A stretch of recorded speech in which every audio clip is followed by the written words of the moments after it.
আল্লাহর নবী আখিরি জামানার পয়গম্বর ওই কবরের পাশ দিয়া যাওয়ার সময়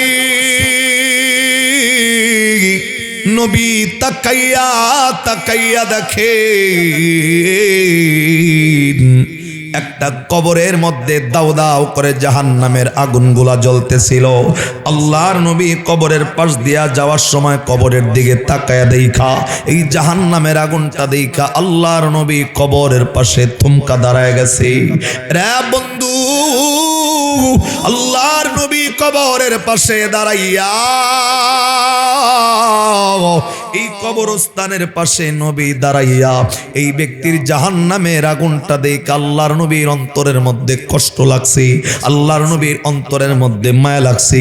এই লোকটা জাহান্নামের আগুন থেকে এমন জোরে জোরে হাউমাউ করে করে কান্না করতেছিল। নবী কবরের পাশে দাঁড়াইয়া,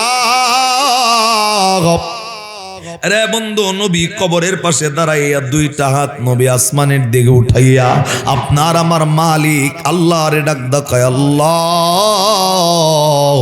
আমি জানি না এই কবরটার মধ্যে কোন কারণে জাহান্নামের আগুন জ্বালায়া দিছ, এ মালিক আমার জানা নাই কেন এই কবরের মধ্যে জাহান্নামের আগুনগুলা জ্বলতেছে। আল্লাহ আমি নবী তোমার দরবারে হাত বাড়াইয়া দিছি, আল্লাহ আমি নবীর দোয়াটা তুমি ফিরাইয়া দিও না, আল্লাহ আমি নবীর দোয়াটা কবুল কইরা এই বান্দার কবরটা তুমি জান্নাতের বাগান বানায় দাও। রে বন্ধু, নবী যখন জান্নাতের বাগান বানানোর জন্য দোয়া করছেন, সাথে সাথে আপনার আমার মালিক আল্লাহ নবীর ডাক দকায়, নবী গো আপনি কবরটার জন্য আমি আল্লাহর দরবারে হাত বাড়াইয়া দিয়েন না। এ পয়গম্বর, এই কবরের জন্য আপনি পয়গম্বর, আমি আল্লাহর দরবারে হাত বাড়াইয়া দিবেন না। আমি আল্লাহ আপনি নবীর দোয়াটা এই কবরবাসীর জন্য আজকে কবুল করতে পারবো না। রে বন্ধু, গভীর মনোযোগটা লাগাইয়া কথাগুলা শোনেন। আল্লাহ নবীর ডাক দক্কায়, নবী কবরবাসী যিনি জাহান্নামের আগুনে জ্বলতেছে, আমি আল্লাহ এই বান্দার কবরটা আযাব আমি মাফ করতে পারবো না। আপনি নবীর দোয়াটা আমি আল্লাহ আজকে কবুল করতে পারবো না। নবী আপনি হাতটা নামায়া দেন। রে পৌলি এলাকার ভাইরা, আল্লাহর নবী জিন্দিগিতে যতগুলা দোয়া করছেন আমার আল্লাহ তো কোনোদিন নবীর দোয়া ফিরাইয়া দেয় না। অথচ এই কবরের মধ্যে এমন কোন ব্যক্তি ঢুকছে যার কবরে জাহান্নামের আগুন জ্বললেও আল্লাহ রাব্বুল আলামিন ওই বান্দার কবরটা জাহান্নামের আগুন থেকে মুক্তি দিতে চায় না। নবীর হাত আল্লাহ রাব্বুল আলামিন নামাইয়া দিতে বলে। রে বন্ধুরে, আল্লাহ রাব্বুল আলামিনের নবী দোয়া করার সাথে সাথে আসমানে নবীর দোয়াটা কবুল হয়, অথচ এই কবরবাসীর জন্য কেন কবুল হয় না? রে বন্ধু, আল্লাহর নবী এই যে আজকে যে রাতটা চলতেছে, এই রাতটা হলো শুক্রবারের রাত, আগামীকালকে শুক্রবার। রে বন্ধু, এই রাতটা শুক্রবারের রাত হইলেও আল্লাহ রাব্বুল আলামিনের নবী এই বৃহস্পতিবার সারাদিন গত রাত্রিতে বৈশা বৈশা আল্লাহর কাছে ইসলামের প্রাথমিক যুগে আল্লাহর কাছে হাত বাড়ায়া দোয়া করছে। আল্লাহ, আবু জেহেল কাফির, ওমরও তখন কাফির ছিল, আল্লাহর নবী হাত বাড়াইয়া আল্লাহর কাছে দোয়া করে ডাক দেখায়, আল্লাহ ওমর কিংবা আবু জেহেল এই দুইজনের যে কোনো একজনকে ইসলামের জন্য কবুল কইরা আল্লাহ তুমি ইসলামটাকে শক্তিশালী করে দাও। আল্লাহ প্রকাশ্যে নামাজ আদায় করার ব্যবস্থা করে দাও, প্রকাশ্যে আজান দেওয়ার ব্যবস্থা করে দাও। নবী যে বৃহস্পতিবারের রাত্রিতে ওমর এবং আবু জেহেলের জন্য দোয়া করতে দেরি, আল্লাহর সাথে সাথে ওমরের জন্য দোয়াটা কবুল কইরা আল্লাহ ইসলামের মালা ওমরের গলায় পরায়া দিছে। ওমর ইসলাম কবুল করার সাথে সাথে নবীর ডাক দকায়, নবী গো আজকের পর থেকে প্রকাশ্যে আজান হবে, আমরা প্রকাশ্যে নামাজ পড়ব। যদি কোনো শত্রু থাকে আমি শত্রুর মোকাবেলা করব, গোপনেও নামাজ পড়ব না, গোপনেও আজান চলবে না। নবীর দুয়ার এত পাওয়ার, এত দাম, মালিকের কাছে রাত্রিতেই দোয়া করার সাথে সাথে ওমরকে ইসলামের জন্য কবুল করে নিছেন কে? সেই মালিক আল্লাহর আল্লাহর কাছে পয়গম্বর হাত বাড়ায় ডাক দেখায়, আল্লাহ এই কবরবাসীর আযাবটা মাফ কইরা দাও। আল্লাহ ডাক দকায় নবী হাত নামায়া দেন না, আমি আল্লাহ আপনি নবীর দোয়াটা আজকে এখানে কবুল করতে পারি না। রে বন্ধু, নবীর দোয়ার আরো যে পাওয়ার যে মালিকের দরবারে কবুল হয়, এর আরেকটা দৃষ্টান্ত হইল নবীর একজন সাহাবী যার নাম হযরতে আবু হুরায়রা রাদিয়াল্লাহু তাআলা আনহু। রে বন্ধু, যে আবু হুরায়রা নবীর থেকে সবচাইতে বেশি হাদিস বর্ণনা করছেন, এই আবু হুরায়রা ইসলাম ধর্ম যখন গ্রহণ করছে, আবু হুরায়রার মা কাফের ছিল, আবু হুরায়রার মা ইসলাম তখনও মানে নাই। রে বন্ধু, নবীর দরবার থেকে আবু হুরায়রা প্রত্যেক দিন বাড়িতে যাওয়ার পরে নিজের মা নবীর দরবারে যাওয়ার কারণে নিজের সন্তানরে গালিগালাজ করত। একদিন এত বড় সন্তান আবু হুরায়রার শরীরের মধ্যে মা হাত তুলল, কেন নবীর দরবারে বারবার যাবি কেন? ওই নবীর দরবারে এমন কি আছে যাস কেন? রে বন্ধু, আল্লাহর নবীর সাহাবী আবু হুরায়রা নিজের মায়ের হাতে মার খাইয়া মনটা অত্যন্ত খারাপ করে আস্তে আস্তে করে নবীর কাছে চলে আসছি। রে বন্ধু, আল্লাহর নবীর কাছে আইসা আবু হুরায়রা চোখের পানিটা ছাইরা দিয়া ডাক দকায়, নবী গো হুজুর, আমি আপনার দরবারে আসি দেখা আমার মা প্রত্যেক দিন আমাকে গালিগালাজ করে, প্রত্যেক দিন আমাকে বকাবাজ্য করে, কিন্তু গতকালকে আমার মা আমার শরীরে হাত তুলছে আপনার এখানে আসি দেখা। এ নবীজি, আপনি আমার মায়ের জন্য একটা পদক্ষেপ নেন না, আমার মায়ের জন্য একটা ব্যবস্থা গ্রহণ করেন। আল্লাহর নবী ডাক দকায়, আবু হুরায়রা, তোমার মা যদি তোমাকে মারতে মারতে মেরেও ফেলে, আমি নবী তোমার মায়ের জন্য কোনো ব্যবস্থা গ্রহণ করতে পারবো না। রে বন্ধু, আল্লাহর নবীর সাহাবী আবু হুরায়রা ডাক দকায়, নবী গো, মায়ের জন্য ব্যবস্থা গ্রহণ করার জন্য বলতে আমি এটা বুঝাইছি, আপনি নবী যদি আল্লাহর কাছে হাত বাড়াইয়া দোয়া করেন, আল্লাহ তো কোনোদিন আপনার দোয়া ফিরাইয়া দেয় না। এ নবী কি আপনি সাহাবায়ে কেরামদেরকে সঙ্গে লইয়া আমার মায়ের হেদায়েতের জন্য আল্লাহর কাছে একটু দোয়া করেন না। আল্লাহর কাছে যদি আপনি নবী দোয়া করেন, আল্লাহ চাইলে আপনার দোয়ার বরকতের কারণে আমার মায়ের অন্তরের মধ্যে আমার আল্লাহ হেদায়েতের আলো জ্বালায় দিবে। জবান বন্ধ নয়, আওয়াজ করে কন্যা সুবহানাল্লাহ। রে বন্ধু,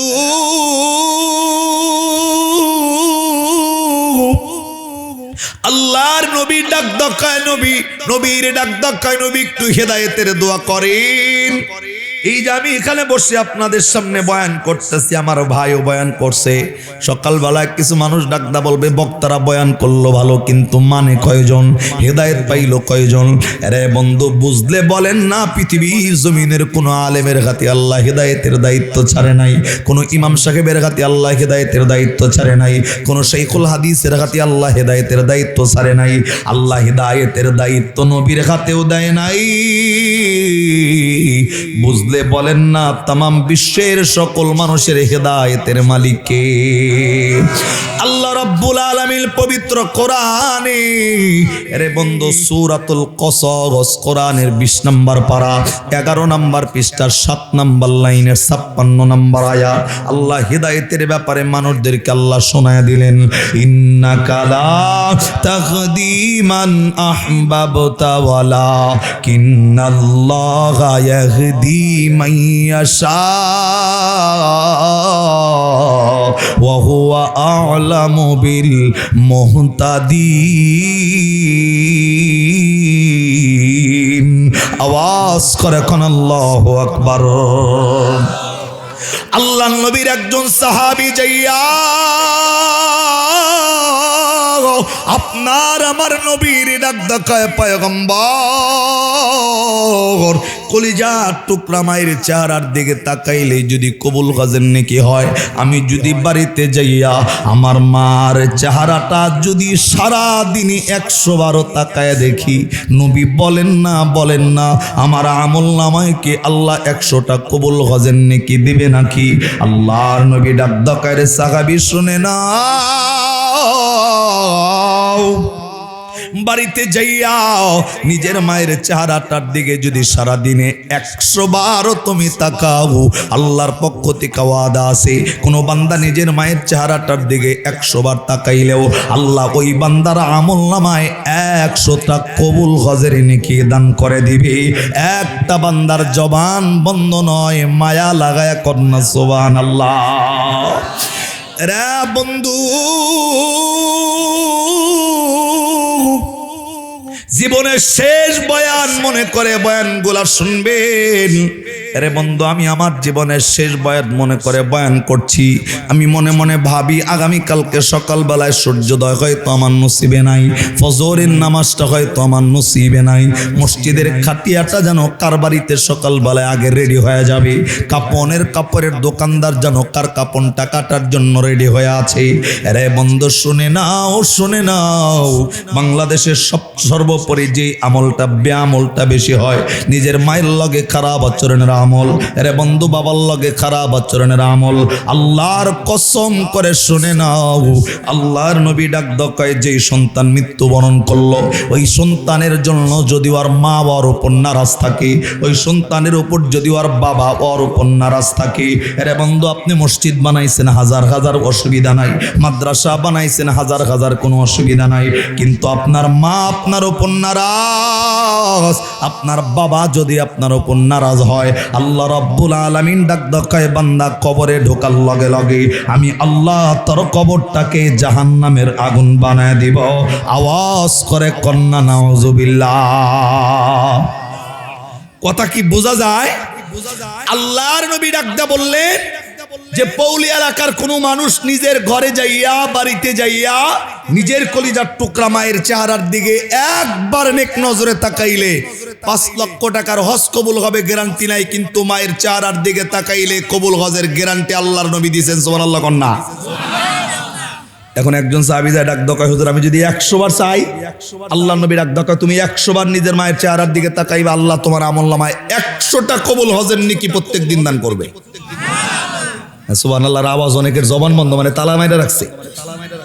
আমি যদি বলতাম যে ভাই আপনারা আমি হজ করামো, টাকা নেমে 1 লাখ করে, এই এলাকার পাবলিক প্রয়োজনে টেহা কোন থেকে আনবা আল্লাহই ভালো জানতো।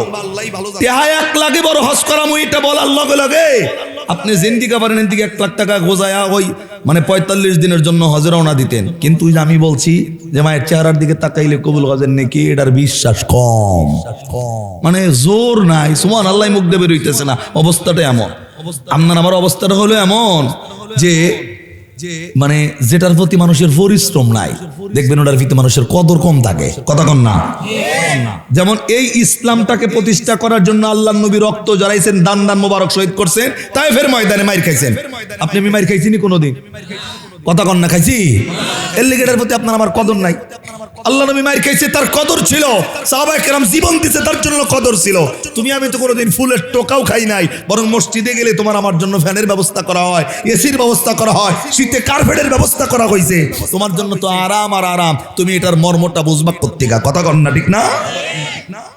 আমি যে কইছি যে মাগ না হস তাও কবুল হস, এই যে হাজি সাহেব হজ করছে, কইতে পারবো না যে গ্যারান্টি আছে, কিন্তু আমি আপনাদের জন্য যেটা বলছি এটা গ্যারান্টি, এর মধ্যে কোনো সন্দেহ।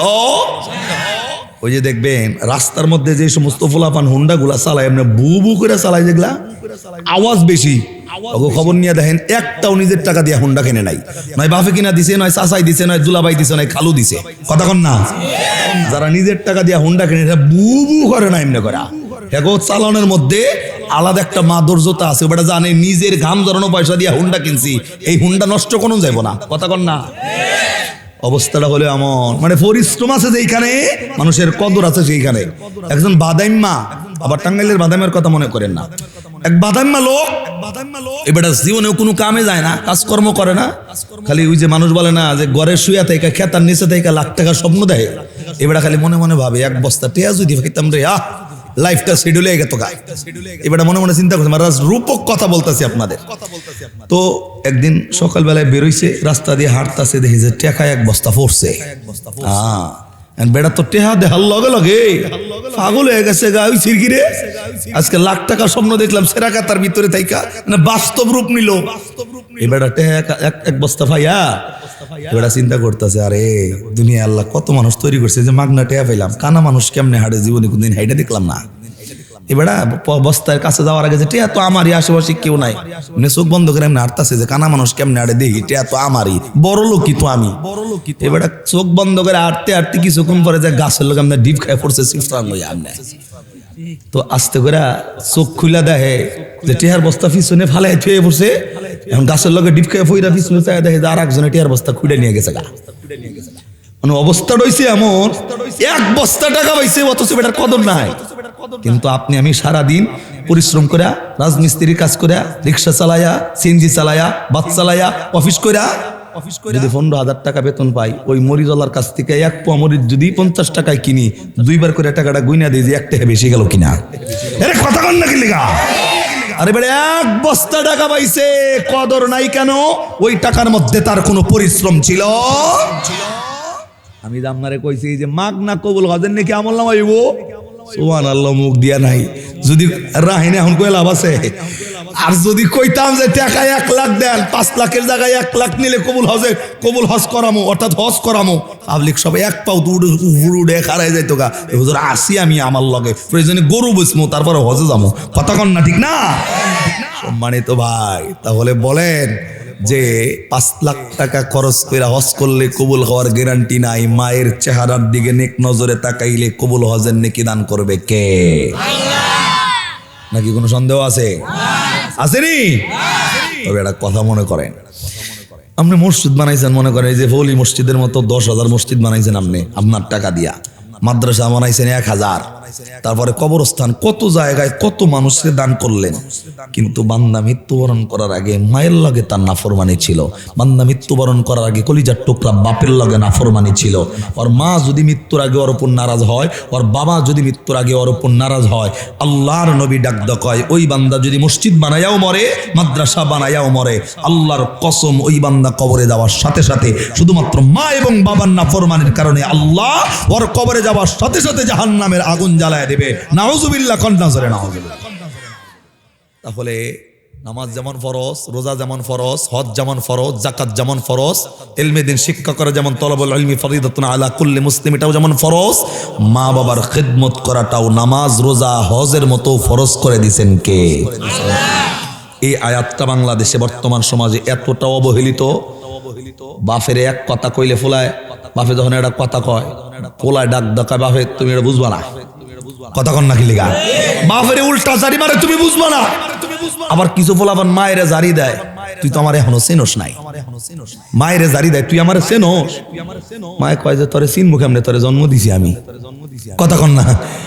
আমি জন্ম দিলাম এই ফলা যদি মায়েরে কয় তুই আমারে চেনোস, এর সেইতে দুঃখ তোর জায়গা আর কই তাকে কম। মা বাবার অবস্থাটা এমন হয়েছে বাংলাদেশে বর্তমান ছেলেদের, বর্তমান নিজের মায়ের লগে কেমন আচরণ করতে হয়, বাবার লগে কেমন আচরণ করতে হয় নিজের সন্তানরা জানে না, শিখে নাই। শুধু এটাই নয়, বাংলাদেশে এমন সন্তানের অভাব নেই। তো সারা বাংলাদেশ ঘুরি, মহিলাদের আবদার গুলা শোনার হয় না, সুযোগ হয় না, কিন্তু অনেক পুরুষ মানুষ দাড়ি পাইকা গেছে, মুরব্বী আইসা ডাক দা কয় কানে কানে, হুজুর কলিজার টুকরা সন্তানটারে এত কষ্ট করে পড়াশোনা করাইছি, চাকরির ব্যবস্থা করলাম, বিদেশে পাঠাইলাম, কিসের থেকে কি হইল জানি না, গত 3টা বছর পার হয়ে গেছে, নিজের কলিজার টুকরা সন্তান আমারে বাবা বইলা ডাক দেয় না, ওর মারে মা বইলা ডাক দেয় না। বলেন তো ভাই, এরকম নাফরমান সন্তান বাংলাদেশে আছে না নাই? নিজের সন্তান বাবারে বাবা বলে না, নিজের সন্তান মারে মা বলে ডাকে না, 3 বছর হয়ে গেছে কেবড়া। অথচ বেটা জান্নাতে যাওয়ার জন্য মানে মসজিদ মাদ্রাসা বানায়া জীবনটা শেষ দিয়ে দিল। আল্লাহর কসম, যার মা যদি ওর উপর নারাজ আর বাবা ওর উপর নারাজ থাকলে ওর কপালে জান্নাত নাই। কবরে ঢোকার লগে লগে বিনা হিসাবে জাহান্নামের ওই আগুন কবরে জ্বালায় দিবেন কে? আল্লাহর নবী বলেন যে পৌলি এলাকার কোনো মানুষ যদি, আল্লাহ নবী সাহাবায়ে কেরামদেরকে বলতেছিলেন যে আমি নবী জিন্দিগিতে একটা আমল করতে পারি নাই, নবী বলেন আমি জিন্দিগিতে একটা আমল করতে পারি নাই, কোনো মানুষ যদি এই আমলটা করে আমি নবী ওয়াদা দিলাম ওই মানুষগুলার জান্নাতের জিম্মাদার আমি নবী নিজে হব। চিন্তা করে দেখেন, আল্লাহ নবী ডাক দাও আমি জিন্দিগিতে এমন একটা আমল করতে পারি নাই, এই আমলটা কেউ করলে আমি নবী ওই পৌলি এলাকার জান্নাতের জিম্মাদার হব ওই মানুষগুলার। সাহাবায়ে কেরাম অবাক হয়ে নবীর চেহারার দিকে চাইছে, রে আল্লাহর নবী জিন্দেগিতে এমন কোন আমল করে নাই যে আমলটা মানুষ করলে নবী জান্নাতের জিম্মাদার হবে। একজন সাহাবী নবীরে ডাক দকায়, নবী গো, আপনি জিন্দেগিতে এমন কোন আমলটা বাদ রাখছেন যে আমলটা আপনি করেন নাই, মানুষ করলে আপনি জান্নাতের জিম্মাদার হবেন? আল্লাহর নবীর চোখে পানি টলটল করছে। নবী ডাকদা বললেন, সাহাবী, আমি নবী যে আমলটা করি নাই সেই আমলটা হলো করতে পারি নাই যেটা আমি জন্মের পরে আমি আমার বাপের চেহারা দেখি নাই। আল্লাহর নবী বলেন, জন্মের পরে আমি আমার বাবার চেহারাটা দেখতে পারি নাই। আমার বয়স যখন 6 বছর, আমার কলিজার টুকরা মায়ের ইন্তেকাল হয়ে গেছে। আমি নবী চাইলেও জিন্দেগিতে আমার মার এক গ্লাস পানি আমি কোনোদিন বইরা খাওয়াইতে পারি নাই। আমি আমার বাপের খেদমতের ওজুর পানিটা আমি কোনোদিন দিতে পারি নাই। রে সাহাবী, আমি নবী ওয়াদা দিলাম, আমি নবী যে মায়ের খেদমত করতে পারলাম না, বাপের খেদমত করতে পারলাম না, পৌলি এলাকার কোনো মানুষ, বাংলাদেশের কোনো মানুষ যদি আমার উম্মত হইয়া কোনো মানুষ যদি ওই মাটারে খুশি করে, ওই বাবাটারে খেদমতের মাধ্যমে খুশি কইরা কবরে ঢোকে, আমি নবী নিজে ওই উম্মতের জান্নাতের জিম্মাদার হয়ে যাব। চিন্তা করে দেখেন, নবী জান্নাতের জিম্মাদার হবে এই আমলের বিনিময়, যে আমলটা বাংলাদেশে বর্তমান অবহেলিত বেশি। মা বাবার সাথে নাফরমানি সন্তানের অভাব নাই। দিল লাগান আমি আলোচনা স্টার্ট করছি।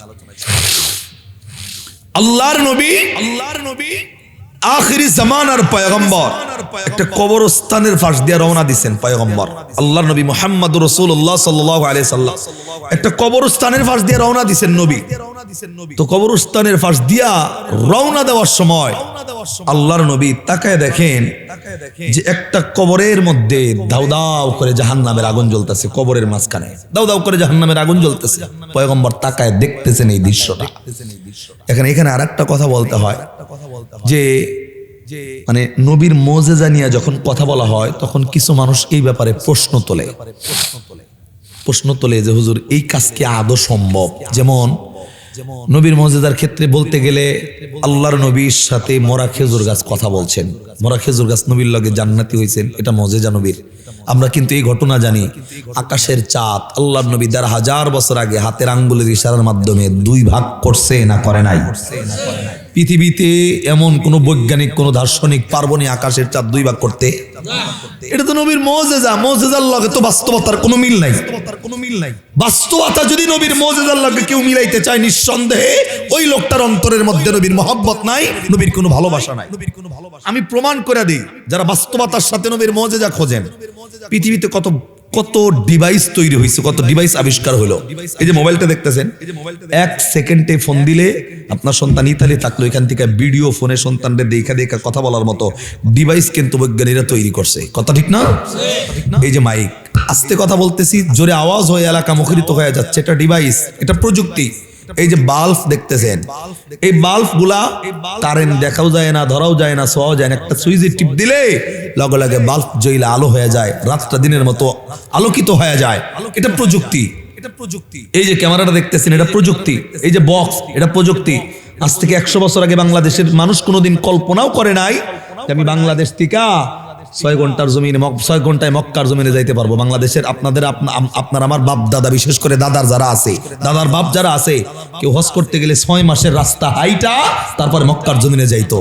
ওই জায়গার মানুষ কোনোদিন কল্পনাও করে নাই বাংলাদেশ থেকে মাত্র 6 ঘন্টায় মক্কার জমিনে যাওয়া যাবে। এটা কোনোদিন কারো কল্পনায় ছিল না। কিন্তু প্রযুক্তি আবিষ্কার হইয়া বাংলাদেশ থেকে মাত্র 6 ঘন্টায় মক্কা মদিনায় যাওয়া যায় না। এত প্রযুক্তি আবিষ্কার হইলো, এত প্রযুক্তি তৈরি হইলো। পলির মানুষ দেখেন তো, আজ পর্যন্ত নয়, কিয়ামত পর্যন্ত পৃথিবীর কোন বৈজ্ঞানিক, কোন দার্শনিক এমন কোন প্রযুক্তি তৈরি করতে পারবে না যে আপনার মা মৃত্যুবরণ করার সাথে সাথে কবরে ঘুমাইছে, আপনার বাবা মৃত্যুবরণ করার সাথে সাথে কবরে ঘুমাইছে।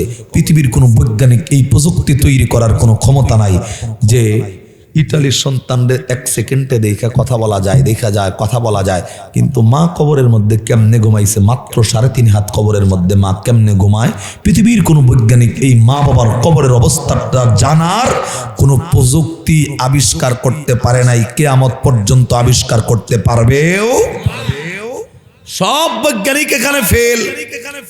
অথচ 1500 বছর আগে আল্লাহর নবী কবরের পাশ দিয়া হাইটা গেলেও, যেই জায়গার পৃথিবীর সমস্ত বৈজ্ঞানিক যেখানে যেই প্রযুক্তির কাছে ফেল মারছে, অথচ নবী কবরের পাশ দিয়া হাইটা গেলেও কবরের অবস্থা দেখার মতো পাওয়ার নবীর চোখে দান করছিলেন কে? সেই নবী আল্লাহর নবী কবরের পাশ দিয়ে রওনা হইছেন। তাকায় দেখে একটা কবরে দাউ দাউ করে জাহান্নামের আগুন জ্বলছে কবরের মধ্যে। আল্লাহর নবী জাহান্নামের আগুন দেখা আল্লাহর নবী ওই জায়গায় দাঁড়ায় গেছেন। কেন এই মানুষের কবরটার মধ্যে দাউ দাউ করে জাহান্নামের আগুন জ্বলছে? কেন? নবীর ভিতরে প্রশ্ন, কেন জাহান্নামের আগুন জ্বলছে? নবী উম্মতের কবরে জাহান্নামের আগুন জ্বলবে, নবী এখান থেকে চলে যাবে, সেই নবী তো আপনার আমার নবী না। যেমন আরেকটু আলোচনা আসছে, আমি বলি, আল্লাহর নবী একদিন একটা কবরের পাশ দিয়ে যাইতেছে, এই কবরের মধ্যেও জাহান্নামের আগুন জ্বলতেছিল। তো আল্লাহর নবী কবরের পাশ দিয়ে জাহান্নামের আগুনটা দেখা কিছুক্ষণ তাকায় থাকছে, আল্লাহর কাছে কিচ্ছু বলে নাই। আস্তে করে নবী ওখান থেকে বিদায় নিয়ে চলে গেছে। নবী চলে যাওয়ার পর দীর্ঘ অনেক সময় পর নবী যখন ওই রাস্তা দিয়ে আসতেছিল, হঠাৎ করে তাকায় দেখে যেই কবরে জাহান্নামের আগুন জ্বলতেছিল, আসার সময় তাকায় দেখে ওই কবরের ব্যক্তিকে আমার আল্লাহ জান্নাতের বাগানের মধ্যে আল্লাহ ঢুকায় দিয়েছেন। আল্লাহর নবী কবরের পাশে দাঁড়ায় আস্তে করে আল্লাহর ডাক ডাকায়, আল্লাহ, যাওয়ার সময় যেই কবরে জাহান্নামের আগুন দেখলাম, মাত্র কিছুক্ষণ সময়ের ব্যবধানের মধ্যে কবরের মধ্যে তুমি জান্নাতের বাগান বানায়া দিছো, এটা কি লিগা দিছো আল্লাহ? কেন দিছো? আল্লাহ সাথে সাথে নবীরে ডাক ডাকায়, নবী গো, আপনি যখন এই কবরের পাশ দিয়ে যাচ্ছিলেন, আপনি যে কবরটার দিকে তাকাইছেন, আপনি তো প্রকাশ করেন নাই যে আপনার উম্মতের কবরে জাহান্নামের আগুন দেখে আপনার কষ্ট হয়েছে, আপনি এটা প্রকাশ করেন নাই জবান দিয়া। কিন্তু আমি আল্লাহ তো অন্তর্যামী, আমি আল্লাহ তো আলিমুল গায়ব, আমি আল্লাহ আপনার অন্তরের দিকে তাকায় দেখছি যে এই উম্মতের কবরে আযাব হওয়ার কারণে আপনার দিলে কতটুকু কষ্ট হচ্ছে। নবী, আপনি প্রকাশ করেন নাই, কিন্তু আপনার দিলের কষ্ট আমি আল্লাহ সহ্য করতে পারি নাই। আপনি কষ্ট পায় যখন চলে গেছেন, আমি আল্লাহ আপনার এই কষ্টটা দেখে ওইখান থেকে ফিরে আসার আগেই দ্বিতীয়বার যেন কষ্ট পাইতে না হয়, আমি আল্লাহ আপনি নবীর ওই অন্তরের কষ্টের কারণে এই বান্দার কবর আমি আল্লাহ জান্নাতের বাগান বানাই দিয়েছি। এই নবী আপনার আমার পয়গম্বর। এই নবী ডাক কয়, কোন উম্মত আমি নবী যে কাজটা করতে পারি, এই কাজ করলে আমি নবী ওই উম্মতের জান্নাতের জিম্মাদার হব। ওই আমলটার নাম, ওই কাজটার নাম, নিজের মায়ের লগে যারা সদাচরণ করবে, নিজের বাপের লগে যারা সদাচরণ করবে। একটু মনোযোগ। তো নবী যেই কবরের পাশ দিয়ে রওনা হইছেন, নবী তাকায় দেখেন দাউ দাউ করে কবরের মধ্যে জাহান্নামের আগুন জ্বলতেছে। আল্লাহর পয়গম্বর ওই জাহান্নামের আগুন দেখা কবরের পাশ থেকে সইরা যায় নাই, ওই কবরের পাশে দাঁড়ায় গেছেন। একটু মনোযোগ লাগান এবার। আমার ভাইরা, আমার বন্ধুগণ, আল্লাহর নবী আখিরি জামানার পয়গম্বর ওই কবরের পাশ দিয়া যাওয়ার সময় নবী তাকাইয়া দেখে একটা কবরের মধ্যে দাউ দাউ করে জাহান্নামের আগুনগুলা জ্বলতেছিল। আল্লাহর নবী কবরের পাশ দিয়া যাওয়ার সময় কবরের দিকে তাকায়া দেখা এই জাহান্নামের আগুনটা দেখা আল্লাহর নবী কবরের পাশে থমকা দাঁড়ায় গেছে। রে বন্ধু, আল্লাহর নবী কবরের পাশে দাঁড়াইয়া এই কবরস্থানের পাশে নবী দাঁড়াইয়া এই ব্যক্তির জাহান্নামের আগুনটা দেখে আল্লাহর নবীর অন্তরের মধ্যে কষ্ট লাগছে, আল্লাহর নবীর অন্তরের মধ্যে মায়া লাগছে। এই লোকটা জাহান্নামের আগুন থেকে এমন জোরে জোরে হাউমাউ করে করে কান্না করতেছিল। নবী কবরের পাশে দাঁড়াইয়া, রে বন্ধু, নবী কবরের পাশে দাঁড়াইয়া দুইটা হাত নবী আসমানের দিকে উঠাইয়া আপনার আমার মালিক আল্লাহর ডাক দেখায়, আল্লাহ, আমি জানি না এই কবরটার মধ্যে কোন কারণে জাহান্নামের আগুন জ্বালায়া দিছ।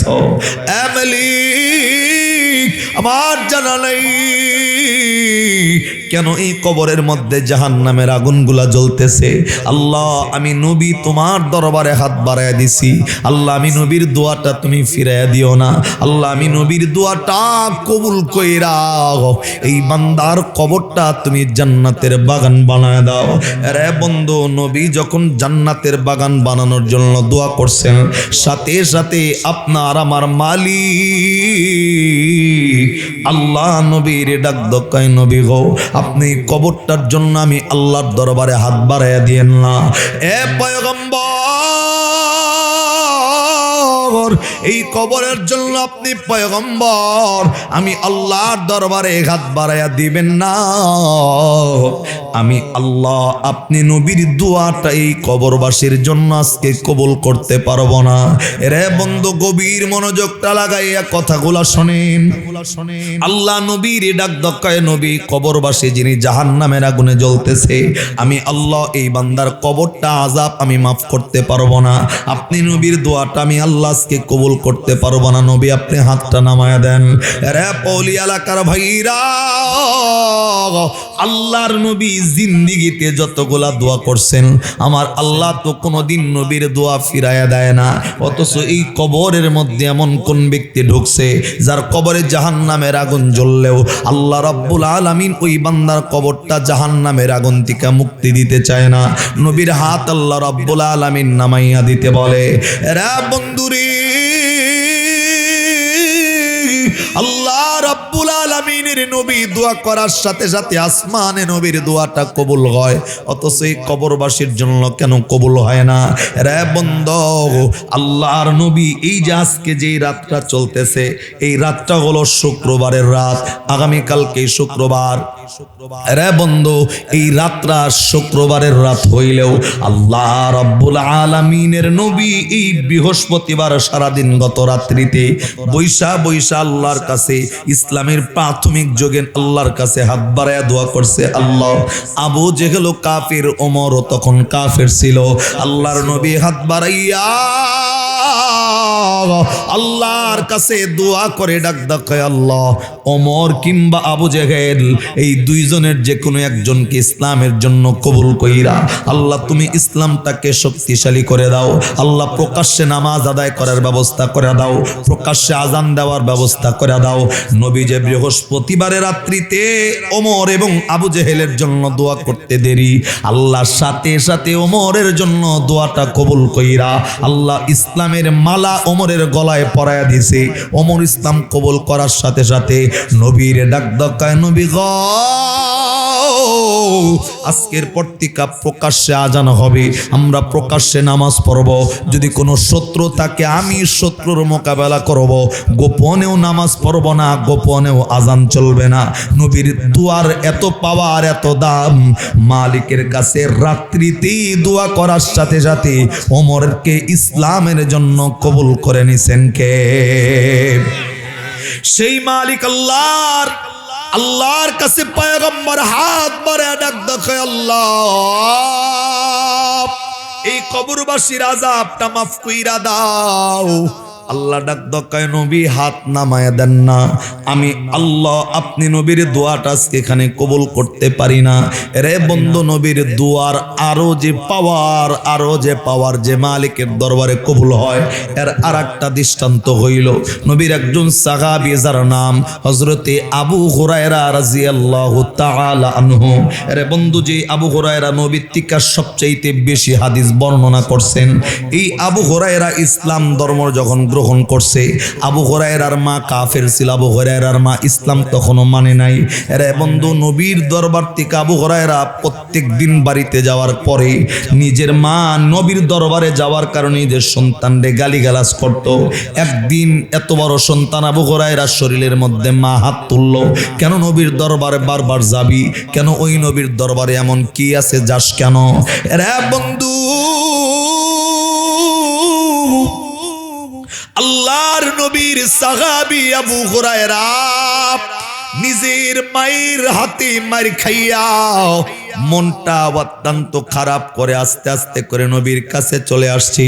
রে বন্ধু, আল্লাহর নবীর কাছে আইসা আবু হুরায়রা চোখের পানিটা ছাইরা দিয়া ডাক দক্কায়, নবী গো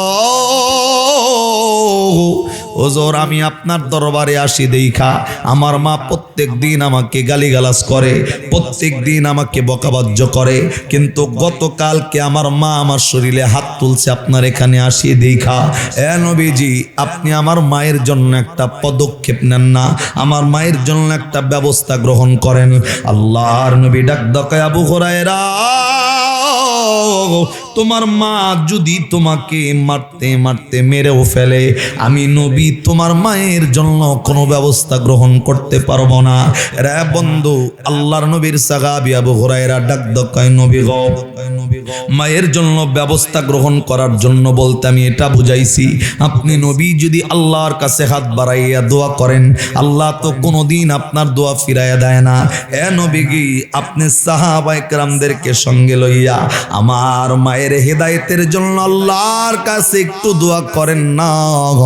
আল্লাহর কাছে যদি আপনি নবী দোয়া করেন, আল্লাহ চাইলে আপনার দোয়ার বরকতের কারণে আমার মায়ের অন্তরের মধ্যে আমার আল্লাহ হেদায়েতের আলো জ্বালায় দিবে। জবান বন্ধ নয়, আওয়াজ করে কন্যা সুবহানাল্লাহ। রে বন্ধু,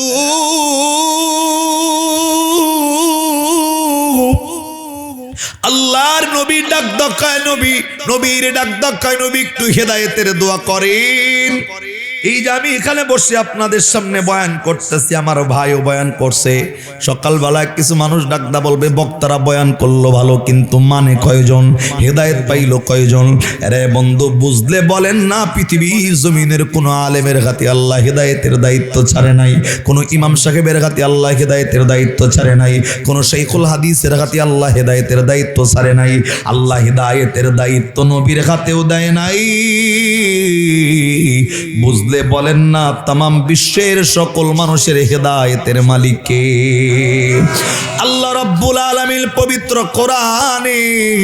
আরে বন্ধু, সূরাতুল কসস কোরআনের 20 নম্বর পারা 11 নম্বর পৃষ্ঠার 7 নম্বর লাইনের 56 নম্বর আয়াত আল্লাহ হেদায়েতের ব্যাপারে মানুষদেরকে আল্লাহ শোনায়া দিলেন, ইন্নাকা লা তাহদি মান আহবাবতা ওয়ালাকিন্নাল্লাহা ইয়াহদি মান ইয়াশা ওয়া হুয়া আ'লামু বিল মুহতাদিন। আওয়াজ করে কোন আল্লাহু আকবার। আল্লাহ সূরা কসস কোরআনের 20 নম্বর পারা 11 নম্বর পৃষ্ঠার 7 নম্বর লাইনের 56 নম্বর আয়াতি আল্লাহ ডাক কয় ইন্নাকা লা তাহদি মান আহবাবতা। আল্লাহ নবীর ডাক কয় নবী গো,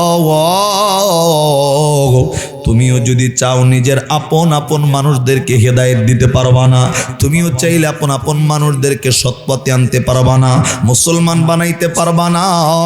কেন পারবা না জানোনি? আল্লাহ ডাক দেয় ওয়ালাকিন্নাল্লাহা ইয়াহদি মান ইয়াশা। নবী হেদায়েতের দায়িত্ব আমি তোমার হাতেও ছেড়ে দেই নাই, হেদায়েতের মালিক আমি আল্লাহ। ওয়া হুয়া আ'লামু বিল মুহতাদিন। কোন বান্দা হেদায়েত পাইবে পৌলি এলাকার, কোন বান্দা পাবে না এই খবর কেউ জানে না। বুঝলে বলেন না, এই খবরটাও একমাত্র জানে কে?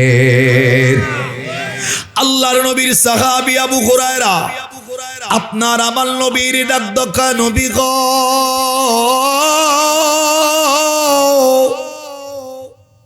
আপনি একটু আমার মায়ের জন্য হাত তুইলা দোয়া করেন না। আমার আল্লাহ রাব্বুল আলামিন জানো আপনি নবীর দোয়াটা কবুল কইরা আমার মায়ের অন্তরে আমার আল্লাহ হেদায়েতের আলো জ্বালায় দেয়। আমি শুধু বুঝাবো নবীর দোয়াটা কত বড় পাওয়ারের দোয়া ছিল। আল্লাহর নবীর সাথে সাথে সাহাবায়ে কেরামদেরকে সঙ্গে লইয়া আল্লাহর নবী 2টা হাত বাড়ায় দিছে, আল্লাহর কাছে ডাক দেয় আল্লাহ। আমার সাহাবী আবু হুরায়রা ইসলাম ধর্ম গ্রহণ করেছেন, মুসলমান হয়েছেন, কিন্তু ওর মা এখনো মুসলমান হয় নাই, ওর মা এখনো বেদিন, ওর মা এখনো মুশরিকা। আল্লাহ আমি নবীর দোয়াটা কবুল কইরা এই আবু হুরায়রার মায়ের অন্তরের মধ্যে তুমি হেদায়েতের আলো জ্বালায়া দাও। জবান বন্ধ নয়, আর একবার আওয়াজ করে কন্যা সুবহানাল্লাহ। রে বন্ধু,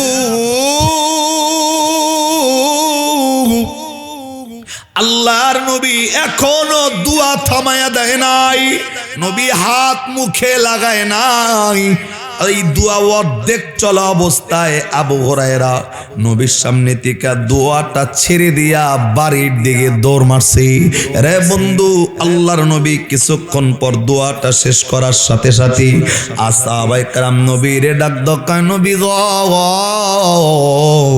আপনি যার জন্য দোয়া করতেছেন ওই মানুষটা তো আপনি নবীর দোয়া ছেড়ে দিয়া বাড়ির দিকে মোনাজাত শেষ করার আগেই দৌড় মারছে। আল্লাহর নবী ডাক দকায়, আবু হুরায়রাকে ডেকে নিয়ে আসো। সাহাবায়ে কেরাম দৌড়াইয়া যাইয়া আবু হুরায়রার বাড়িতে যাওয়ার আগেই নবীর সামনে এনে হাজির করছে। আল্লাহর নবী আবু হুরায়রারে ডাক দকায়, আবু হুরায়রা, বুঝি নাই তুমি তোমার মায়ের জন্য দোয়া করতে বললা, আমি নবী তো তোমার মায়ের জন্যই দোয়া করতেছি, অথচ তুমি মোনাজাত শেষ না কইরা বাড়ির দিকে দৌড় মারছো কেন? এরা বন্ধুরি, আবু হুরায়রা আপনার আবার মায়ার নবী রহমাতাল লিল আলামিন কি ডাক দকায়, নবী গো, আমি কেন বাড়ির দিকে মোনাজাত শেষ কইরা না কইরা দৌড় দিছি আপনি জানেননি? আল্লাহর নবী ডাক দকায়, কেন দৌড় মারছো বলো না? আবু হুরায়রা ডাক দকায়, নবী গো, মোনাজাত শেষ না কইরা বাড়ির দিকে দৌড় মারার পিছনের একমাত্র কারণ হইল আমি আবু হুরায়রা দেখতে চাইছি আমি আবু হুরায়রা আগে বাড়িতে পৌঁছাইতে পারি নাকি আপনি নবীর দোয়াটা আমি বাড়িতে যাওয়ার আগেই কবুল হয়।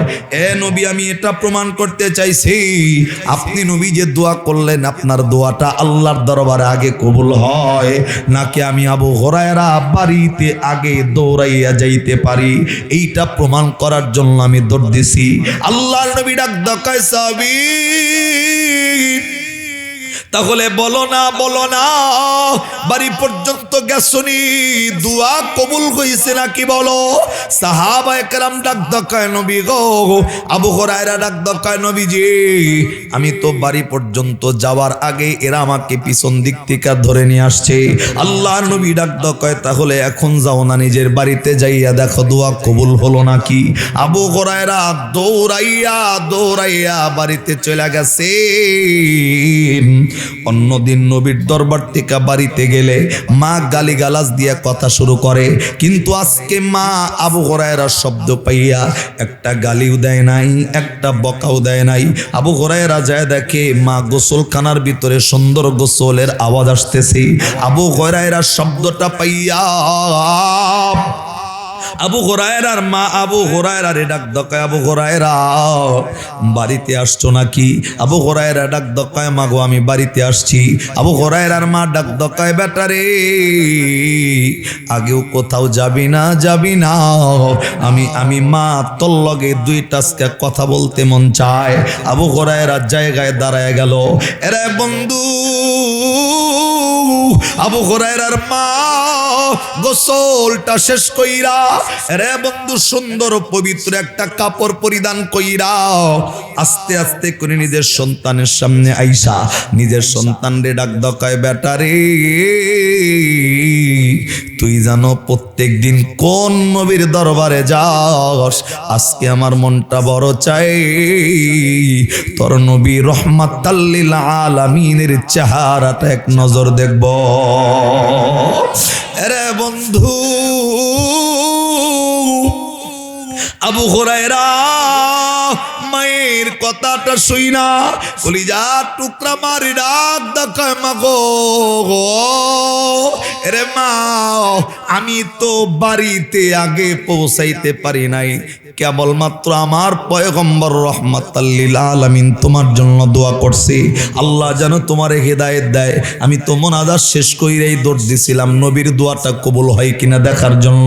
এরে মা দৌড়াইয়া ঠিকই আইছি রে মা, কিন্তু আমার নবীর দোয়ার আগে কবুল হওয়ার আগে আইতে পারি নাই।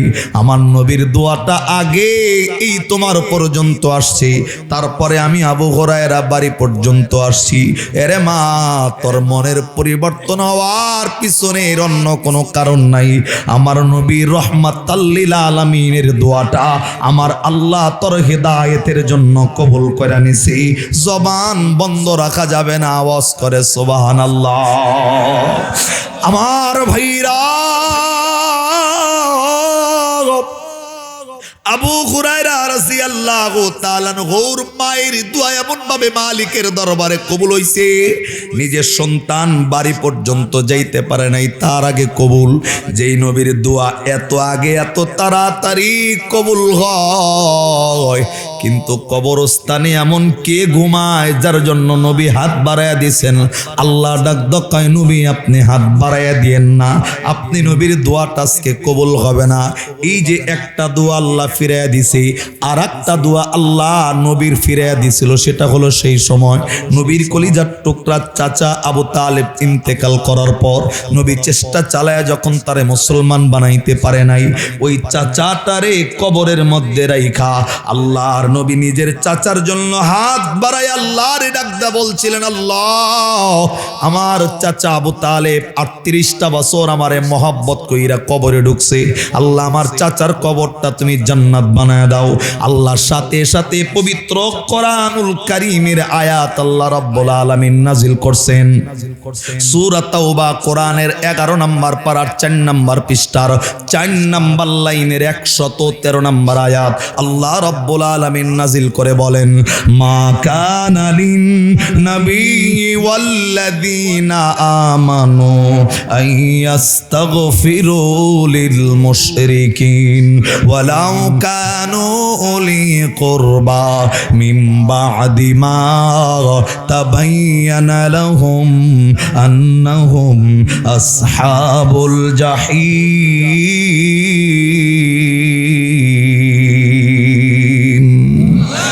আর একটু জবান খুলে কান আল্লাহু আকবার। আল্লাহর পয়গম্বর নবী রাহমাতাল লিল আলামিন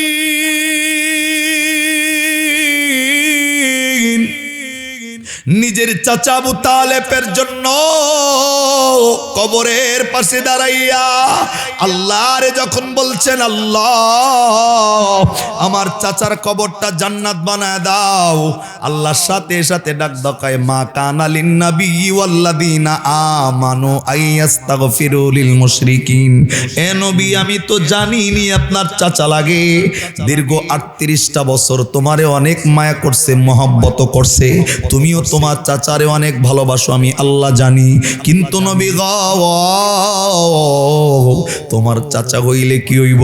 এই চাচা তো বেঈমান হইয়া কবরে ঢুকলো, এই চাচারে তো কালেমা পড়তে পারে নাই, এই চাচা তো মুশরিক হইয়া কবরে ঢুকলো। এ নবী শুনে নাও, শুনে নাও, কোন মুশরিক যদি ইন্তেকাল করে, কোন মুশরিকের জন্য তুমি নবী কোনদিন হাত বাড়াই আমি আল্লাহর দরবারে দোয়া করবা না। সমস্ত মুমিনদেরকে জানাইয়া দিও, কোন মুমিন যেন কোনদিন কোন মুশরিকের জন্য আমি আল্লাহর দরবারে হাত তুলে দোয়া না করে।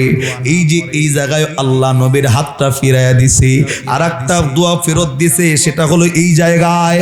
এর বন্ধু, মা এক সন্তানের কবরের পাশে দাঁড়ায়া নবী হাত বাড়ায়া দেওয়ার সাথে সাথে আল্লাহ নবীর ডাক দকায়, নবী গো হাত নামায় দেন, আমি আপনি নবীর দোয়াটা আজকে কবুল করব না। এরে বন্ধু, পয়গম্বর অবাক হয়ে গেছেন, আরে এই কবরের মধ্যে এমন কে ঘুমায় যার জন্য আমার আল্লাহ আমি পয়গম্বরের দোয়া ফিরাইয়া দেয়? এরে বন্ধু, নবী হাতটা নামায় দিছেন, আল্লাহর নবী ওই কবরের জাহান্নামের আগুন দেখা কবর থেকে যাওয়ার জন্য চায় নাই। আল্লাহর নবী এখনো জায়গায় দাঁড়ানো। কেন? আল্লাহ আমি নবীর দোয়াটা ফিরাইয়া দিল, নবী এটা শেষ দেখতে চায়। এরে বন্ধু, যেই কবরের পাশে নবী দাঁড়াইছে,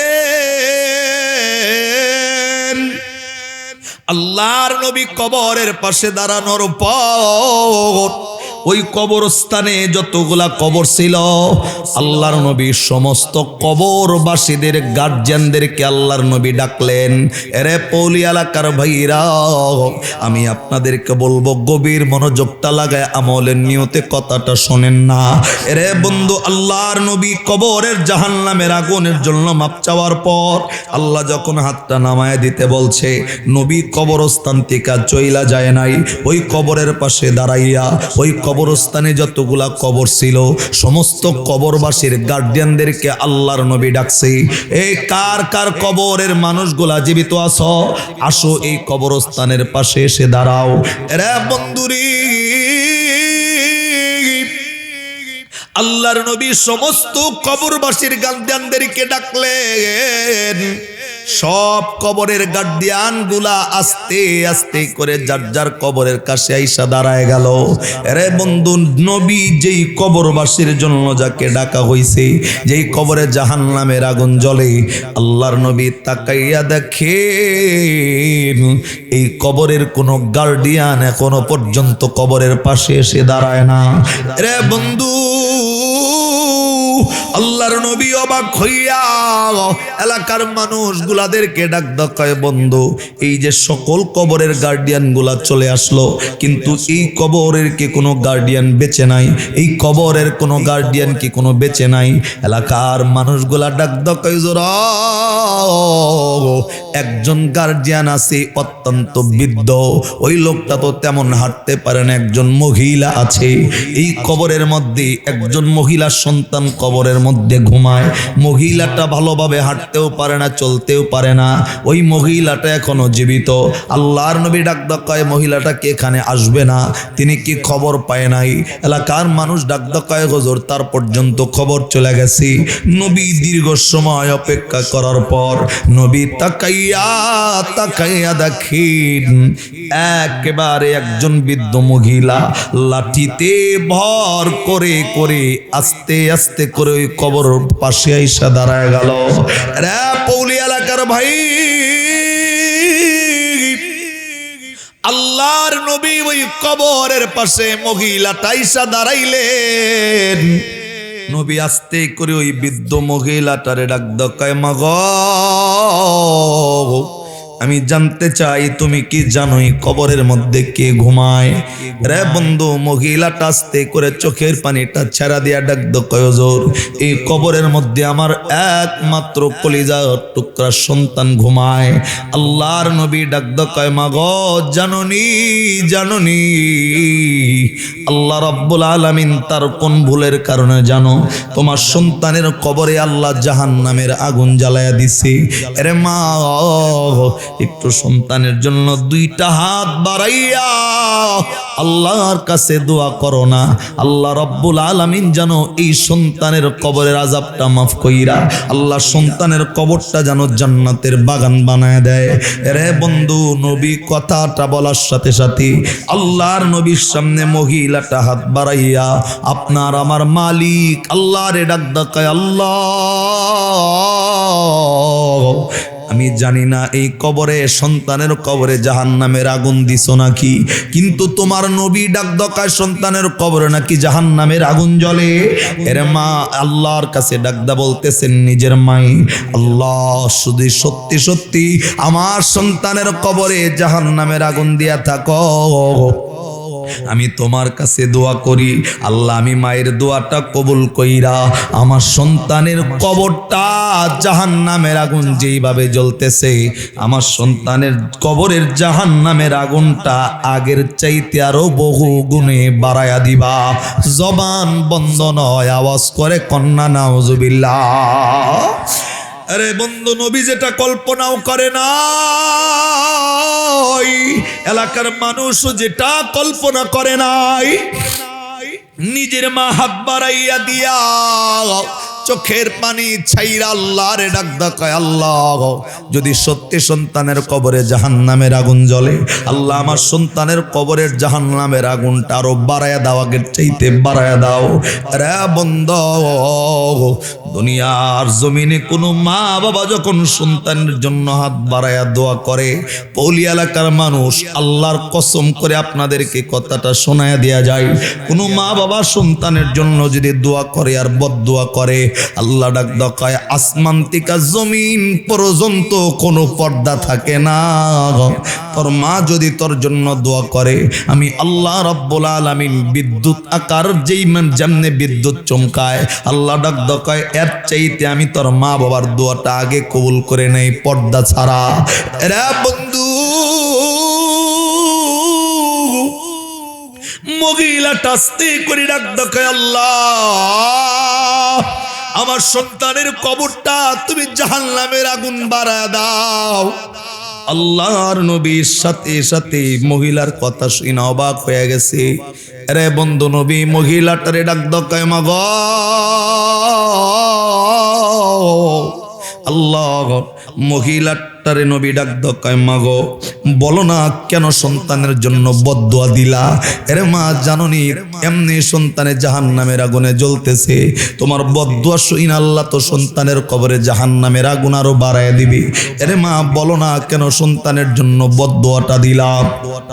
কলিজার টুকরা মা নবীর সামনে দাঁড়াইয়া দুইটা চোখের পানি জমিনের মতো ছাইরা দিয়া, রে বন্ধু গাল বাবা কলিজা টুকরা মায়ের পানি পড়তেছে চোখ টিকা। আর মায়ের ডাক কয়, নবীজি জানেননি কেন সন্তানের কবরের জাহান্নামের আগুনটা বাড়াইতে বলছি? হুজুর, আমার স্বামী ছিল না, অত্যন্ত কষ্ট করে আমি আমার সন্তানটারে বড় করছি, অনেক জ্বালাতো যন্ত্রণা সহ্য করে সন্তানটারে বড় করছি। হুজুর, সন্তানটা যখন বড় হয়েছে, সন্তানটাকে বিবাহ করানোর পরে সন্তান আমার সাথে এমন খারাপ আচরণ সারাটা জিন্দেগি করছে, এমনকি আমার সন্তান আমার শরীরে পর্যন্ত হাত তুলছে। পয়গম্বর, আমি তো চিন্তা করছি, আমি তো বৃদ্ধ, আমি তো আমার সন্তানের শোক দিতে পারবো না, আমি আমার সন্তানের সাথে বুদ্ধি দিতে পারবো না। আমার সন্তান যখন আমারে কষ্টগুলা দিত, আমি এলাকার কোনো মাতব্বরের কাছে এটার বিচার নিয়ে যাই নাই, আমি এলাকার কোনো মেম্বার চেয়ারম্যানের কাছে এটার বিচার নিয়ে যাই নাই।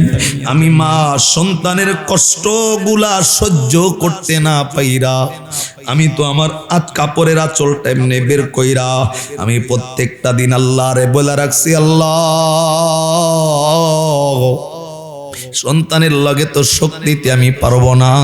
আল্লাহ, সন্তান যেই পরিমাণ কষ্ট আমি মারে দিল, আল্লাহ আমার এই সন্তানের বিচার আমি কাউরে দেব না। আল্লাহ, আমার এই সন্তানের বিচারটা তুমি নিজ হাত দিয়া করে নিও। রে বন্ধু, আল্লাহ নবী তো ডাক দেয়, মানুষ নিজের মা সন্তানের জন্য বদদোয়া দিলে মালিকের দরবারে কবুল হয়। দোয়া করলে যেমন কবুল, বদদোয়া করলে সেমভাবে কবুল হয়। আরে বন্ধু, একজন মায়ের অন্তরের মধ্যে কি পরিমাণ কষ্ট সন্তানে দিলে, এই সন্তানের জন্য আল্লাহর আদালতে কলিজার টুকরা মা বিচার দিয়া রাখছি। আমার নবীর সামনে মহিলা ডাক দেয়, পয়গম্বর, শুধুমাত্র আমার সন্তান আমারই এই কষ্টগুলা দেওয়ার কারণে আল্লাহর আদালতে বিচার দিয়া রাখছি। হুজুর, আজও পর্যন্ত কষ্টের কথাগুলা বলতে পারি নাই। নবী গয়ার জন্য দোয়া করতে বলছেন, সন্তানের জন্য আমার জবান দিয়া দোয়া আসে না, কষ্টগুলা আমি এখন অনুভব করি। আমি বদদোয়া দিলাম, আল্লাহ আমার সন্তানের কবর যেন জাহান্নামের আগুন আরো বাড়ায় দেয়। রে বন্ধু, আল্লাহর নবী বাকরুদ্ধ হয়ে গেছেন। নবী খানে কি বলবেন? আরে বন্ধু, কলিজার টুকরা সন্তান মারে কতটুক কষ্ট দিলে নিজের মা সন্তানের জন্য এতটুক বদদোয়া করতে পারে।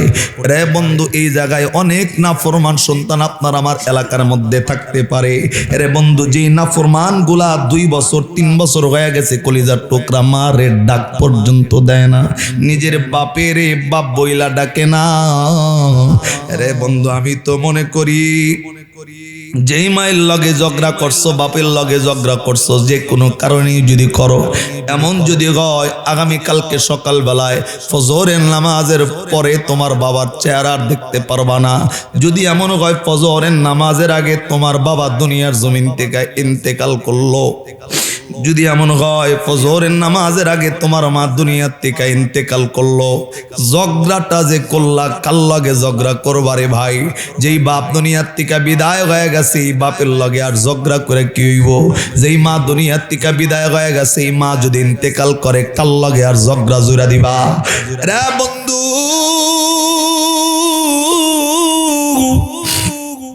আমি তো আপনাদেরকে বলবো বন্ধু, আল্লাহর নবী যে জবান দিয়া উচ্চারণ করে বলছেন, দুনিয়ার জমিনে আমি নবী যে কাজটা করতে পারি নাই, আমার কোনো উম্মত, আমার কোনো সাহাবী করলে আমি তার জান্নাতের জিম্মাদার হব।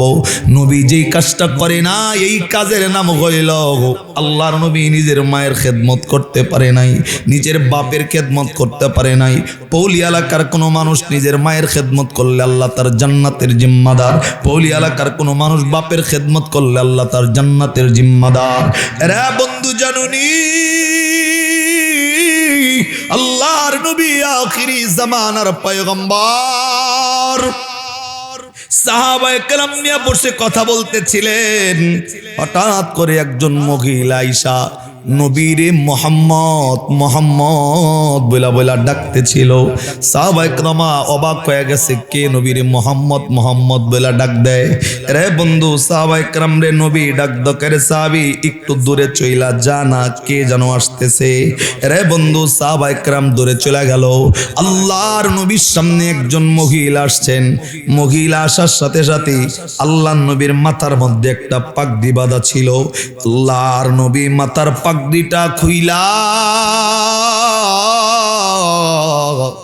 জমিনের মধ্যে যখন বিছায়া দিছে, যে মহিলাটা মোহাম্মদ মোহাম্মদ বলা বলা আসতেছিল, নবী মাথার পাগড়িটা বিছাইলেন, ওই মহিলাটা পাগড়ির উপরে এমনি বসে গেল। রে বন্ধু, আল্লাহর নবীর মাথার পাগড়ির মধ্যে মহিলাটা বসার পর দীর্ঘ সময় নবীর লগে আলোচনা হইল। আস্তে করে মহিলাটা যখন বিদায় নিয়ে কিছুক্ষণ পর চলে গেছে, সাহাবায়ে কেরাম নবীর কাছে আইসা আপনার আমার নবীর ডাক দকায়, নবীজি মহিলাটা এমন বেকল মহিলা, আপনি নবী পাগড়ি পেরা দিলেন, আপনি নবীর পাগড়ির মধ্যে বসলো, আপনি নবীর নাম দইরা মোহাম্মদ মোহাম্মদ বইলা ডাক দিল। আল্লাহর নবী ওই মহিলাটার কি হুঁশ নাই? বিশ্বনবী আখিরি জামানার পয়গম্বর, সাথে সাথে সাহাবায়ে কেরাম রে ডাক দকায়, সাহাবী মহিলাটারে বেকল বইলা গালি দিবি না। রে সাহাবী, জানো না যে মহিলাটা আমার কাছে আইসা আমি মাথার পাগড়িটা বিছায় দিছি, এই মহিলাটা দুনিয়ার জমিনের সাধারণ কোনো মহিলা নয়। এই মহিলাটা হইল আমার দুধমা হালিমাতুস সাদিয়া। আল্লাহর নবী ডাক দকায়, সাহাবী আজকে আমার দুধমা হালিমাতুস সাদিয়া আমি নবী পর্যন্ত আসছি, আমি তো আমার মাথার পাগড়িটা পাইরা আমার মা দুধ মারে বসতে দিছি। রে সাহাবী শুনে রাখ, এই সময় যদি আমার দুধ মা হালিমা না আইসা আমার কলিজার টুকরা মা আমিনাই তো, আমি নবী পারলে আমার কলিজাটা বের কইরা আমার কলিজার মধ্যে আমার মাটারে বসতে দিতাম। রে বন্ধু, আল্লাহর নবী নিজের মা নিজের বাবার এতটা মহব্বত করছেন, আল্লাহ এর জন্য সূরা বনী ইসরাঈলে ডাক দকায়, ইল্লা ইয়াহু বিল ওয়ালিদাইনি ইহসানা। নিজের মায়ের লগে সদাচরণ করা লাগবো বেটা, নিজের বাপের লগে সদাচরণ করা লাগবো। আল্লাহর কসম করে বলছি, তাহাজ্জুদের নামাজ পড়ছেন বহু, আরে বন্ধু মসজিদ মাদ্রাসা বানাইছেন বহু, কিন্তু নিজের মা আপনার উপর নারাজ, নিজের বাপ আপনার উপর নারাজ। আল্লাহর কসম, এই আমল দিয়া কোনো লাভ আল্লাহর দরবারে হবে না। রে বন্ধু, আমি তো এই যে মিডিয়ায় রেকর্ড করছে, আমি তো মিডিয়ার সামনে বলি, আমার মা যদি আমারে বলে বেটা তোর শরীরের যে কোনো একটা জায়গার চামড়া দিয়ে আমি জুতা বানাইতে চাই। আল্লাহকে সাক্ষী রেখে কসম করে বলি, আমার মা আমার শরীরের যে কোনো চামড়া দিয়া জুতা বানাইতে চাইলে আমি এনি টাইম আমার শরীরের চামড়াটা আমি কাইটা আমার মায়ের জুতা বানাইয়া দিতে পারবো। আমি আমার বাপের জন্য আমার শরীরের চামড়া কাইটা জুতা বানাইয়া দিতে পারবো। আরে বন্ধু, আমি তো মনে করি আমার মায়ে যখন নামাজ পড়ে, প্রত্যেকটা জায়নামাজের মুসাল্লায় আমি সন্তানের জন্য দোয়া মা এখনো করে। আমার বাপ এখনো পর্যন্ত আমার জন্য জায়নামাজের মুসাল্লায় দোয়া করে। আমি তো বলি বন্ধু, তোমার বাবার জবান দিয়া তোমার ব্যাপারে যেটা বের হবে, তোমার বাবা যদি বলে তুমি প্রধানমন্ত্রী না হওয়ার আগে মরবা না, আরে বন্ধু কসম, যতক্ষণ পর্যন্ত প্রধানমন্ত্রী আপনি হবেন না ততক্ষণ পর্যন্ত আপনার মৃত্যু হবে না। আরে বন্ধু, জানো না কলিজার টুকরা মা কি জিনিস, বাবা কি জিনিস। দুনিয়ার জমিনে যারা মায়ের কদর করে, যারা বাবার কদর করে, তারা জানে দরদের মার খেদমতটা কেমনে করা দরকার। এরে বন্ধু, এই জায়গায় অনেক মানুষ আছেন এমন ছোট্টবেলায়, এরে বন্ধু দরদের মাকে, দরদের বাবাকে ঈদ আইলেই বলতেন, মা গো নতুন জুতা কিন্তু কিনা দেওয়া লাগবে, নতুন জামা কিন্তু কিনা দেওয়া লাগবে। আরে বন্ধু, মাটা ছিল গরিব, বাবা গরিব ছিল, দিনমজুর মানুষ, কেমনে আপনার শরীরে নতুন জামাটা তুলবে, কেমনে পায়ের মধ্যে নতুন জুতাটা তুলবে। আরে বন্ধু, মায়ের কাছে আবদার করছেন, বাপের কাছে আবদার করছেন। দরদের মান আপনার বাবারে বলছে, যদি সবাই নতুন জুতা পরে আমার সন্তান না পরলে সন্তান কষ্ট পাইব। এর জন্য বাপে এরে বন্ধু ঘাম জড়ানো পয়সা দিয়া তুমি সন্তানের পায়ে ঈদের দিন ঠিকই নতুন জুতাটা তুলা দিছে। রে বন্ধু, তোমার শরীরের জামাটা ঠিকই নতুন তুলা দিছে। তুমি বাবার আঙ্গুলটা দইরা দইরা ঈদগাহের ময়দানে গেছ। সন্তান, তুমি তো বাবার চেহারাটার দিকে তাকায়া দেখো নাই। তোমার বাবা, তুমি নতুন জুতা পরছো, তুমি তো খুশি, তুমি নতুন জামা পরছো, তুমি তো খুশি, কিন্তু বাবার জুতাটার দিকে তাকায় দেখো নাই। তোমার বাবার জুতাটা তো 40 টাকা দামের একটা স্যান্ডেল জুতা ছিল। তোমার বাবার লুঙ্গিটা দেখো নাই, গত বছরের তালি দেওয়া লুঙ্গিটা তোমার বাবাই পরছে। তোমার বাবার পাঞ্জাবিটা দেখো নাই, ঘাড়ের পাশ দিয়া চিতি ধরে গেছে।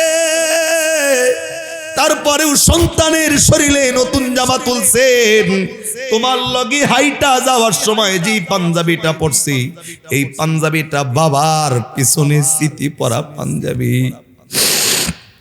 তারপরেও দরদের বাবা মা সন্তানের আবদার কখনো অপূর্ণ রাখে নাই। আরে সন্তান, তুমি বড় হয়ে যাওয়ার পর এই মারে যদি 3 বছর মা বইলা না ডাক দাও, নিজের কলিজার টুকরা বাবা আরে যদি 5 বছর ডাক না দাও, আরে বন্ধু তুমি কবরে যাইয়া দেখো না, কবরটা তোমার জন্য শান্তির জায়গা হবে না। বন্ধু, তুমি মা হও, তুমিও বাবা হইয়া দেখো, নিজের সন্তান যদি নিজের সন্তানটারে মা মা বা বইলা ডাক না দেয়, একটা কলিজার টুকরা বাবার ভিতরের আর্তনাদটা কি কোন লেভেলের হতে পারে? কলিজার টুকরা মায়ের আর্তনাদটা কোন লেভেলের হতে পারে? রে বন্ধু, আল্লাহর নবী আখিরি জামানার পয়গম্বর, মহিলাটার দিকে মহিলা ডাক দকায়, নবীজি আমি আমার কষ্টের কথা আজও পর্যন্ত বলতে পারি নাই।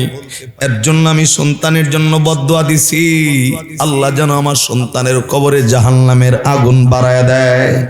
এরা বন্ধুরে, আল্লাহর নবী অবাক হয়ে গেছেন, আমি মহিলারে এখন কি বলবো। আস্তে করে আল্লাহর নবী মালিকের দরবারে হাত বাড়ায়া দিছেন। আল্লাহ, আমি চোখ দিয়া এই যে কবরের জাহান্নামের আগুনটা দেখতেছি, আল্লাহ আমি বান্দারে মাফ চাওয়ার জন্য আমি নবী হাত তুলা দেই নাই। আল্লাহ, আমি পয়গম্বর হাত বাড়াইয়া দিলাম। আল্লাহ, আমি নবী চোখ দিয়া যেমনি কবরের আযাবটা দেখি, আল্লাহ আমার চোখের পাওয়ারের মতো কিছুটা সময়ের জন্য হলেও এই মহিলার চোখের পাওয়ারটা তুমি আমি নবীর মতো বানায় দাও। রে বন্ধু, আল্লাহর নবী যখন মহিলার চোখের পাওয়ার জন্য আল্লাহর কাছে দোয়া করছেন, সাথে সাথে আল্লাহ রাব্বুল আলামিন দোয়াটা কবুল করে নিছে। এই মহিলাটার চোখের পাওয়ারটা কিছুক্ষণ সময়ের জন্য নবীর চোখের পাওয়ারের মতো হইল। নবী যেমনে ওই কবরের দিকে তাকাইয়া জাহান্নামের আগুনটা দেখতে পারতেছিল, আল্লাহর নবীর সামনে মহিলার জন্য দোয়া কবুল হওয়ার সাথে সাথে ওই মহিলাটা কবরের দিকে তাকাইয়া তাকাইয়া সেম ভাবে রে বন্ধু ওই জাহান্নামের আগুনটা দেখতেছিল। রে বন্ধু, মহিলা কলিজার টুকরা মা, রে বন্ধু যখন নিজের সন্তানের কবরের দিকে তাকাইছেন, সন্তানটা যখন জাহান্নামের আগুন থেকে চিৎকার করা করা হাওমাও করে যখন মারে মা বইলা ডাকতেছিল, এরে মা গো, দুনিয়ার জমিনে বুঝতে না পাইরা তোমার লগে অন্যায় হইছে, দুনিয়ার জমিনে বুঝতে না পাইরা তোমার লগে খারাপ আচরণ করছি, আরে মা আমারে মাফ কইরা দাও না, আল্লাহ তো আমার কবরে জাহান্নামের আগুন জ্বালায়া দিছে, মাগো গো আমারে তুমি মাফ কইরা দাও না। রে বন্ধু, যখন মা এই সন্তানের দৃশ্যগুলা দেখতেছিল, মা সন্তানের কবরের আযাব তো দেখে নাই, এইবার প্রথম দেখার সাথে সাথে সন্তানের এক একটা ডাক কলিজার টুকরা মায়ের অন্তরে আইসা লাগতেছে। আমি তো বলবো রে পৌলি এলাকার বন্ধু, দরদের মায়ের লাগে যদি অন্যায় হয়, বাবার লাগে খারাপ আচরণ হয়ে গেছে, আজকে বাড়িতে যাইয়া কলিজার টুকরা মায়ের পাটা এমনি জড়ায় ধরবেন, কলিজার টুকরা বাবার পাটা এমনি জড়ায় ধরবেন, দরদের বাবারে ডাক দিবেন, বাবা আমি অপরাধী, আপনার অপরাধ নাই, তারপরে বলবেন আমি অপরাধী, মারে বলবেন মা গো আমারে মাফ করে দাও। আল্লাহর কসম, টাকা পয়সা দিয়া বান্দার সুখ কেনা যায় না রে বন্ধু। মারে আঘাত দিছো, বাবারে আঘাত দিয়া কখনোই সুখী হবার সুযোগ নাই। দুনিয়াতেও জ্বলবা, আখিরাতের ময়দানে কবরেও জ্বলতে হবে রে বন্ধু। কোন সন্তান নিজের অপরাধ স্বীকার কইরা কলিজার টুকরা মারে ডাক দিলে এমন মা নাই যেই মা পাটা সরায় নিব। আমি তো মনে করি মা পা সরায় নিলে আবার যাই ওই মাটার পাটা জড়ায় ধরবো, এমন বাবা নাই বাবা পাটা সরায় নিবি, সরায় নিলে আবার যায় ধরবেন, আবার সরায় নিলে আবার যায় ধরবেন, আবার সরায় নিলে আবার যায় ধরবেন। এরে সন্তান, যতক্ষণ পর্যন্ত মায়ের নাফরমানির থেকে হেফাজতে না থাকবা, বাপের খুশি করতে না পারবা, কবরটা জাহান্নামের আগুন, ওই কবর থেকে বাঁচার কিন্তু আর কোনো রাস্তা থাকবে না। আল্লাহর নবীর সামনে মহিলা চোখের পানিটা সন্তানের জাহান্নামের আগুন দেইখা মহিলাটা চোখের পানি ছেড়া দিছে, আস্তে করে ওই জাহান্নামের থেকে যখন সন্তান মারে মা মা বইলা যখন ডাকতেছিল, সাথে সাথে মহিলাটা এই ডাক এবং জাহান্নামের আগুন সহ্য করতে না পাইরা আপনার আমার নবীরে ডাক দকায়, পয়গম্বর আমার সন্তান যেমনে জাহান্নামের আগুন থেকে আমি মারে মা মা বইলা ডাকতেছি, এ পয়গম্বর আমি তো দোয়া করছি জাহান্নামের আগুন বাড়ানোর, আমি তো বুঝি না এই পরিমাণ কষ্ট আমার সন্তান করতেছে। এ পয়গম্বর আমার সন্তানের জাহান্নামের আগুন থেকে চিৎকার আমি মায়ের কলিজায় লাগে, আমি তো মা সহ্য করতে পারি না। নবী আপনি একটু দোয়া করেন না, আমি আমার সন্তানটারে মাফ করে দেব, আপনি একটু মাফ করে চাওয়ার জন্য দোয়া করেন। আল্লাহর নবী মহিলাটারই ডাক দকায়, মাগো আমি নবীর দরবারে হাত তুলছি, আল্লাহ আমি পয়গম্বরের দোয়া ফিরাইয়া দিছে। এরে মা ব্যাপারটা একান্তই তোমার সাথে, এরে মাগো তুমি তোমার সন্তানটারে আগে মাফ কইরা দাও, আল্লাহ রাব্বুল আলামিন অটোমেটিক তোমার সন্তানরে মাফ কইরা দিবি। কলিজার টুকরা মা চোখের পানিটা ছেইরা দিয়া আল্লাহর আদালতে আল্লাহর ডাক ডাকায়, আল্লাহ আমি আমার সন্তানের অপরাধের কথা, যত অপরাধ করছে আমি আমার ভিতর থেকে আমার সন্তানরে মাফ করে দিলাম, আল্লাহ তুমি আমার সন্তানটারে মাফ করে দাও। এরে বন্ধু, মা যখন মাফ করে দিছেন আল্লাহর নবী কবরের দিকে তাকাইয়া দেখেন নিজের কলিজার টুকরা মা যখন নিজের সন্তানটারে মাফ কইরা দিছেন, নবী তাকাইয়া দেখে সাথে সাথে ওই কবর থেকে আল্লাহ জাহান্নামের আগুন সরাইয়া ওই সন্তানের কবরে আমার আল্লাহ রাব্বুল আলামিন জান্নাতের বাগান বানায়া দিছে। জবান বন্ধ নয়, আওয়াজ করে কন্যা সুবহানাল্লাহ। রে বন্ধু, দুনিয়াতে হক হলো দুইটা, একটা হলো হকুল্লাহ আর একটা হলো হকুল ইবাদ। রে বন্ধু, আল্লাহর হক বান্দা নষ্ট করলে আল্লাহ চাইলে মাফ করব, কিন্তু বান্দা হইয়া বান্দার হক নষ্ট করবা আল্লাহ মাফ করবে না। রে বন্ধু, এর জন্য আল্লাহ পবিত্র কোরআনে সূরা বানী ইসরাঈল কোরআনের 15 নম্বর পারা 3 নম্বর পৃষ্ঠার রে বন্ধু 7 নম্বর লাইনের 23 নম্বর আয়াতে আল্লাহ রাব্বুল আলামিন মানুষদেরকে স্পষ্ট করে শোনায় দিলেন। আল্লাহ 1 নম্বরে তার নিজের ইবাদতের কথা বলল, 2 নম্বরে মা বাবার কথা বললেন। আল্লাহ 1 নম্বরে ডাক দকয় ওয়া কদা রাব্বুকা আল্লাহ তা'বুদু ইল্লা ইয়াহু ওয়া বিল ওয়ালিদাইনি ইহসানা। এরে মানুষ, 1 নম্বরে আমি আল্লাহ ব্যতীত অন্য কারো ইবাদত করবা না, অন্য কারো গোলামি করবা না, অন্য কারো দাসত্ব করবা না, অন্য কাউকে সিজদা দিবা না। 2 নম্বরে ইল্লা ইয়াহু ওয়া বিল ওয়ালিদাইনি ইহসানা। 2 নম্বরে মা এবং বাবা দুইজন থাকলে তাদের সাথে সৎ আচরণ করবা, দুইজনের একজনও যদি থাকে তাদের সাথে সৎ আচরণ করবা।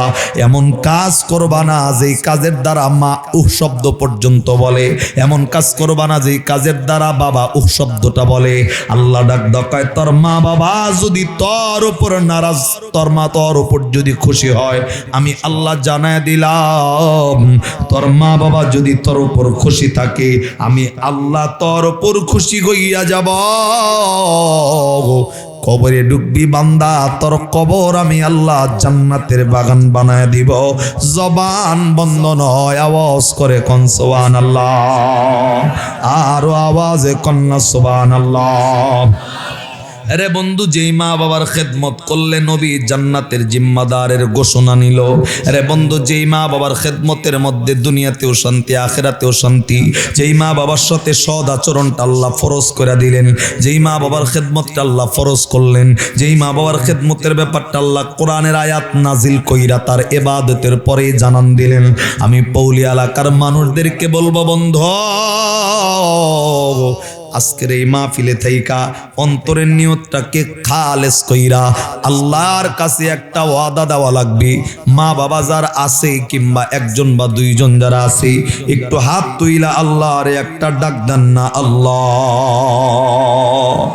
আরে আওয়াজ করে ডাক দেন আল্লাহ, মায়া লাগায়া ডাক দেন না আল্লাহ।